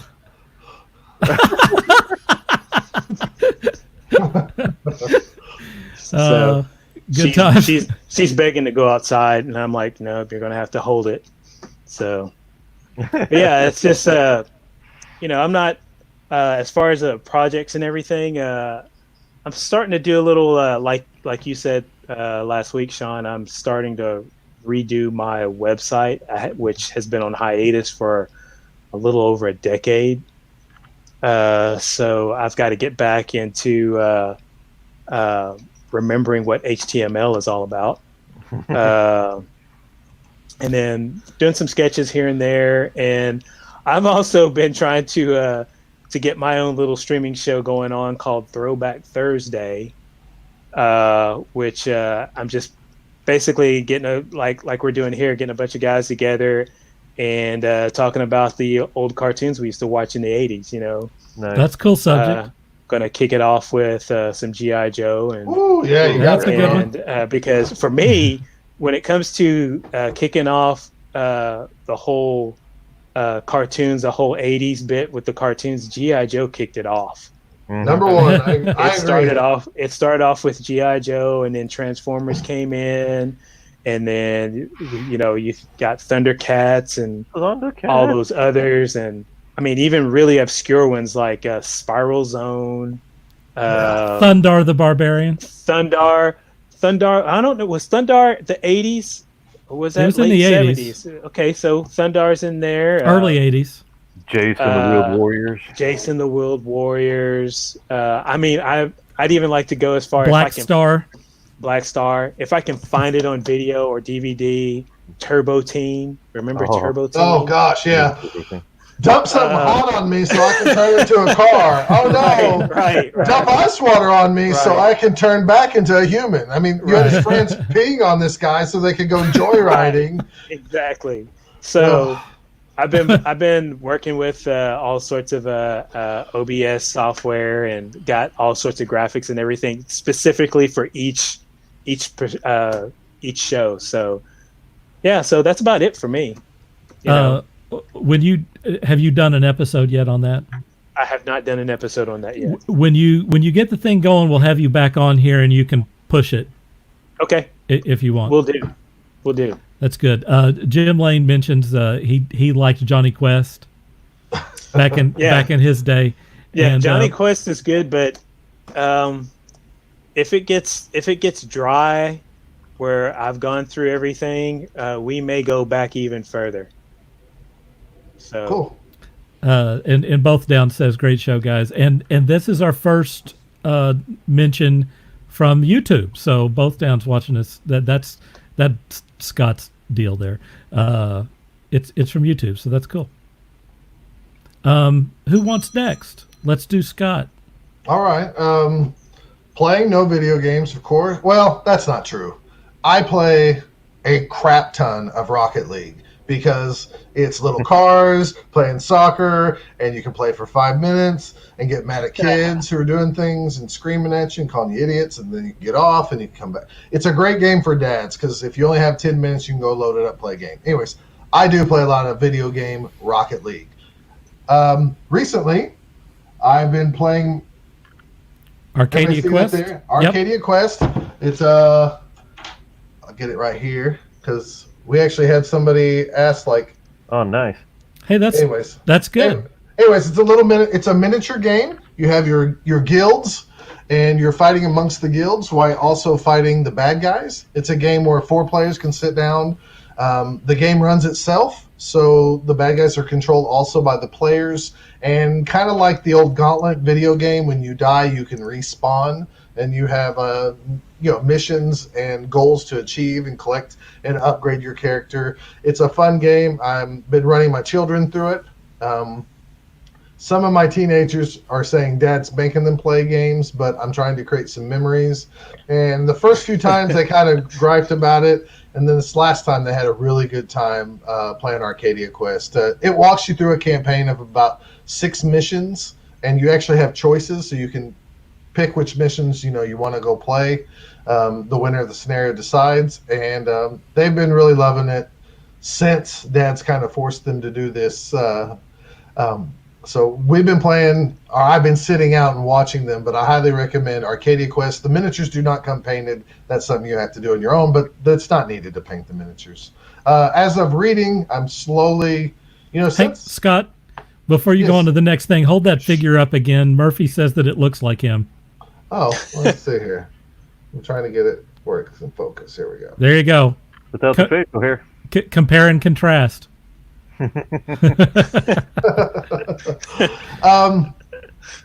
As soon as the disease we cannot name started hitting the world, I didn't really feel like reading comics. I think I've talked about that before. So I've been slowly going back and reading comics and not getting into a big hurry, because I'm probably going to have to reread them anyways whenever new comics come out. But I wanted to talk about Star Wars. Okay, cool. Since the mouse took over and bought Marvel, Marvel's been producing a lot of Star Wars comics, and I'm not a big fan of, I know for a while Dark Horse, or they might still have it, the Alien properties and the movie properties and Predator comics and stuff like that. I don't really care to read stuff that's in a movie. I like doing it the other way. I like reading the Marvel comics, and if they make a movie, great. But I will say, shockingly, the Marvel Star Wars stuff has been really, really good. Mm-hmm. And the first series started off at issue 1, and it started right after New Hope, right after they blew up the Death Star. And you had 75 issues plus annuals and some specials of just the stories of Luke not super powerful.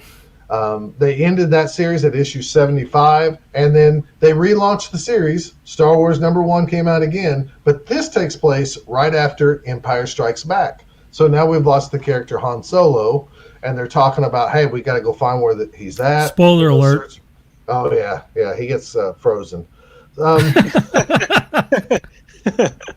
This is a comic I always tell myself, why are you buying it? And then I read it, and it's so good.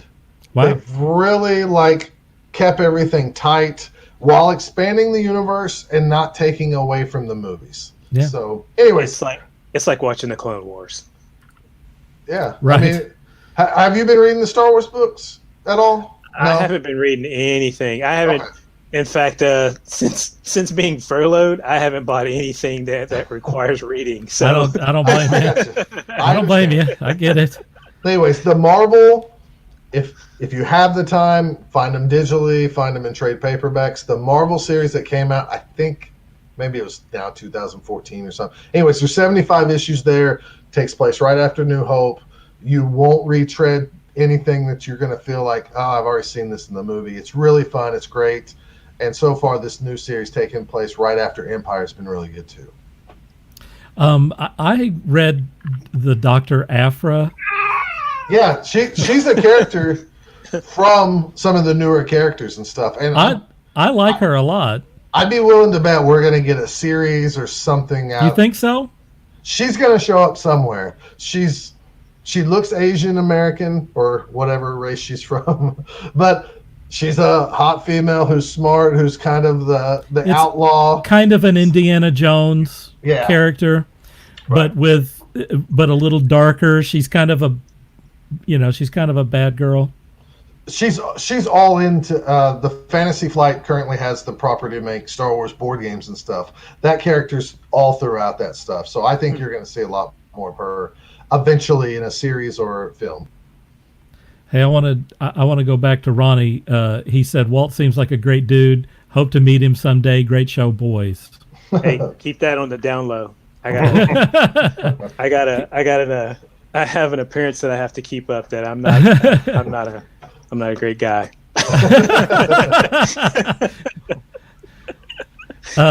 Shawn, you're up next, buddy. I haven't really been reading a whole lot, although I did read recently the now names are escaping me. Dark Horse put out a comic of they took the original script for Alien 3 and then they produced it as a comic series as an alternative to the movie that came out.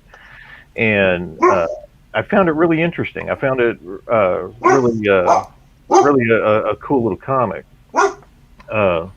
And apparently they did too, because now they've gone back to the original working script from the original movie Alien, and they're going to do the same thing, give it a comic book treatment. Yeah, I just finished reading that just a couple of days ago, and that was really cool. I really enjoyed that. I'm looking forward to them hopefully doing more of those. Outside of that, just been farting around with the website trying to get things working, which it's up now. Some stuff's working, some stuff, but yeah, that's about all I've got.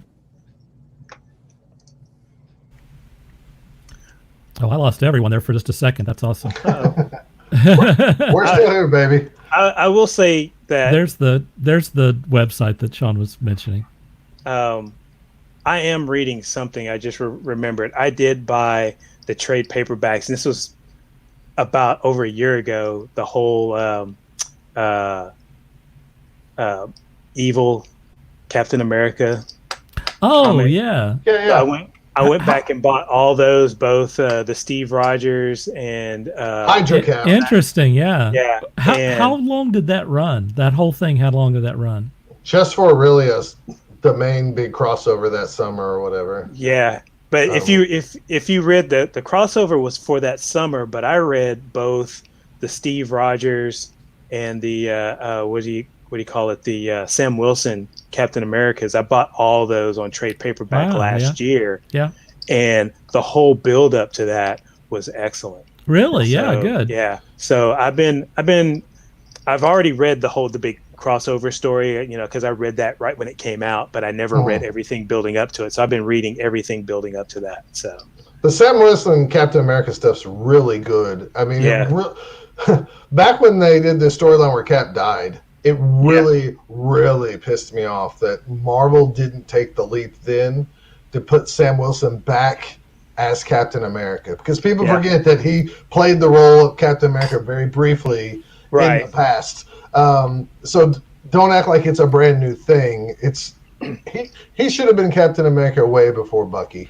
Yeah, but that was a big controversy at the time. It was a huge controversy, and if any of you have ever seen my Facebook page, I love controversy. So, so I totally fed off of it, but yeah, it's actually a good read. I mean, both of those are a very good read. I mean, it really makes you think about those mythos of Captain America and what Captain America should be symbolized. I mean, I really did love those. So that's cool. That makes me interested in reading those. Yeah. And it's great that you can pick them up kind of all together, read them all at one time. You don't have to wait forever. The trade paperbacks are awesome. Yeah, especially since I don't get to go out to the comic shop every week like I used to, and then of course I don't have the money that I used to have, especially now. So when they come out on trade, it's like, let me grab that now while I can. So yeah. All right. So, as far as what I'm reading right now, I'm reading this. Let's see if I can get it. There we go. Strange Adventures. That is amazing. I heard that's a good book. Really? I mean, Dirk, that's the biggest tragedy to this COVID, the thing that we cannot mention hitting, because this is getting jammed up. Yes. They've only had this first. There's a big monster for you, Walt. Hey.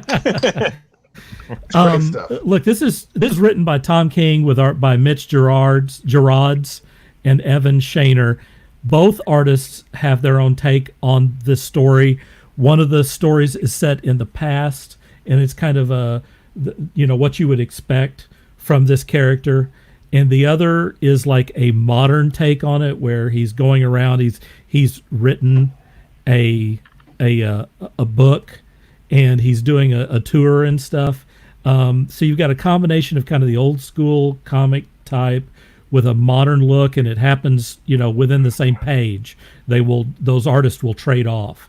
You also have, a really interesting story where you've got kind of the old traditional comic book, science fiction type story coupled with, kind of the modern sensibilities and stuff. That it's the only issue that's come out so far is number 1, which is that issue. But I can see where they're going with it, and it's kind of deep and it's interesting. It has some beautiful artwork from 2 really great artists and some really great coloring in it. And there's only 1 issue out right now. It's funny that you mentioned that, Scott, because they were supposed to be several issues into this thing by now. And so you got plenty of time to catch up if you're interested in this. And if you're waiting for something really great from Tom King, go read his Mr. Miracle series that he wrote the year before. After reading this, I got very interested in that because they mentioned it was that. amazing. A friend of mine, Pete Nifton, from England, he was over here in the States visiting, and we talked about so much that when he left my house, he left a copy behind for me. Oh, really? As a gift, yeah. So it was really awesome. Yeah. And anyways, great. I can't tell you enough. It's just Tom King's a great writer anyways. His take on Batman is... I'm about to say, didn't he do Batman for a while? Yeah, it's really amazing because he's really worked with the CIA stuff. So he kind of lived life. And Mr. Miracle, pick up the trade paperback. It's for a comic book, and I realize that many comics are adult. This is a very adult, take on this character, and it's interesting. I can't wait to see where it goes, to be honest with you. I was kind of blown away with it also. Something that Shawn didn't mention, which I'm kind of surprised at, that Shawn introduced to me, is Carpenter Brute and Seth Ickerman's Turbo Killer. Does anyone know what I'm talking about? Nope. All right. Well, I mean, I think that maybe this video dropped this week. Am I right on that, Shawn? Turbo Killer? No. Yes. That's been around a while? That's been around a while. The trailer that dropped this week was the latest trailer of Blood Machines. Okay. Go to YouTube, look up Turbo Killer, and watch that whole thing, and you'll know exactly what I'm talking about. Carpenter Brute is the nom de guerre of French synthwave artist from. I can't remember what his name is. The real name is. He's kind of shrouded in secrecy. And Seth Ickerman is the guy who directed that video. It looks like a live-action version of heavy metal, and it's amazing. The visuals are incredible, and it's free for you right now on YouTube. The music's really cool, and those 2 are doing another project which is going to show up on Shudder, the horror subscription service, and it's called Blood Machines, and that's a full-length movie, and that looks really cool. It's like a science fiction thing that's very much set in kind of that same universe, it seems like. Anyway, I'm kind of blown away with that, and I don't know if I'm going to get anything from this, but I contacted that Seth Ickerman director and asked him if he'd like to be interviewed or something, because this stuff is really, really cool that he's doing. So anyway, I want to point some people in that direction. Yeah, I'm kind of watching it as we speak without the sound, and it's pretty impressive. I got it pulled up here. I haven't watched it yet. In fact, I'm probably, when we're done here, I'll probably move to the living room and pull it up on the TV set. So It's worth it. Watch it as big as it. possible and turn up that sound. It's pretty cool. Yeah, because it looks interesting just from just the little preview you get. Yeah, just look up Turbo Killer on YouTube, and apparently this Carpenter Brute guy has been coming out with music for quite some time, and I don't know where that's available. I wish I had done my homework a little bit better, but anyway, the music is pretty cool too. I think it's up my alley. All right, so it's promo time. We're going to go to Walt first. He's our guest. So, do you have anything that you want to promote? I mean, it can be your stuff, or it could be something else. Send people to your favorite artist or whatever. Before Showtime and everything, I was telling you about that artist that I knew, Lawrence Reynolds. So vividfury.com. Take a look at that. Vivid Fury. All right, cool. Vividfury.com. Yeah. And I would love for you guys to see his scale model building, because I told you he was building a Millennium Falcon. He's also built a few Starship Enterprises, and we're talking old and new, super highly detailed. And these are just his side projects. I mean, this isn't his regular work. So, yeah, check him out. Yeah, cool. He'll probably be amazed that I gave him a promo here. So, right. That's always the case. Let's see. We got a comment here. Ronnie says he loves doing props, and then back to Murphy. He says, "What's that thing called again?" It's called Turbo Killer. Just so you know, in case anyone missed it. Scott, you're up next, man. If you need more of me, we're currently over at bothdown.com or on iTunes. You can just look us up at Both Down. We are doing weekly podcasts. Last week we did a live podcast for the first time. How did that go? It actually went really well. Maybe archaic in our system, but we're going through Zoom, and we had that's not archaic. Well, we had a couple listeners. I mean, I'm sure there's a better way to do it, but that's the way we did it for that. We had a few people from Canada. We had a few people from England and a few people from Australia listening in. That's cool. We just that first episode that we did live, we just fielded questions from people, and we just beam people in just like we're doing here, going back and forth and talking to people. So you can, like I said, if you want to download the podcast, it's bothdown.com, or you can go to iTunes and catch us there, subscribe to us, and get caught up. We're currently going weekly. So that's cool. You have anything else you want to add there? Or are you good? No, I'm good. You can. I'm just here. I'm here doing my thing. All right. All right, man. Shawn, you're up. Again, the only thing I've really got going on is working on getting that website up and running for myself and my fellow Ring King mates. Outside of that, that's it. That's all you got. And now he locks up. That's pretty much been everything. Why does everyone lock up when they start talking? What is up with that? Did I happen to lock up? I think you did lock up for just a second there. Man. All right. Well, maybe Facebook recognizes like a handsome pose, and they're like, "Look at this." just to capture the moment. Right. All right. Well, my promo time is just simply to go to Taskforce Geek on Quora, and participate on there. If you share something, it may end up on the show. That's a good way to do that. And also, my Quora profile is Quora.com/profiles/Dirk-Hooper. Also, you can email us at our new email address, which is Taskforce Geek. I want to mention that we are looking for guests for Taskforce Geek. If you're interested, please contact me at taskforcegeek@gmail.com. We're looking for a diverse crowd, particularly some women to join the group. How about that?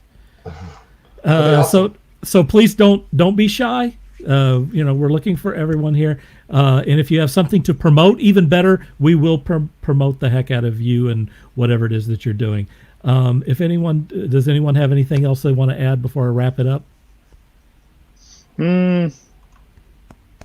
Thanks for having me here. Spread the man. word. Yeah, Walt, it's good having you here. I hope that's not the last time. Seriously, if you kick off your streaming deal, we want to have you back on. And anytime, you're always welcome. Oh, definitely. Same goes to you guys too, because like my show, I plan on having a couple of people who, like right now, I have one person who's a huge G.I. Joe fan, and I'm trying to get a second person who I know is a huge G.I. Joe fan who even ran a Cobra Elite fan club. They all dressed up. Wow. I'm trying to get him involved, but I don't know if I'll be able to get him in there or not. But anyway, yeah, got to have those Robotech fans, those Transformers fans, those TMNT fans. You know, if you can come up with any shows that, if I don't have it, if you have it, we'll figure out a way to get it on. And basically just kind of do it a Mystery Science Theater kind of thing. Just sit there and we'll be on the screen. It'll be playing in the background. And That's cool. Talk about it and whatever. So yeah, I like that. That's awesome. Thanks again, Walt, man. And I'll have T-shirts too. So T-shirts. Hey, now you're talking. All right. Well, thanks to everyone for watching this. Please leave us a like and share wherever you see it. If you want to see a better address than the silly, ridiculous thing that we have, please subscribe to us. What is it, Scott? Oh, nothing. I was saying like and share and like and share. Please, please subscribe to this. Please. Please come see us. Please. So anyway, for Scott, Shawn, and Walt, this is Dirk Hooper saying dream hard.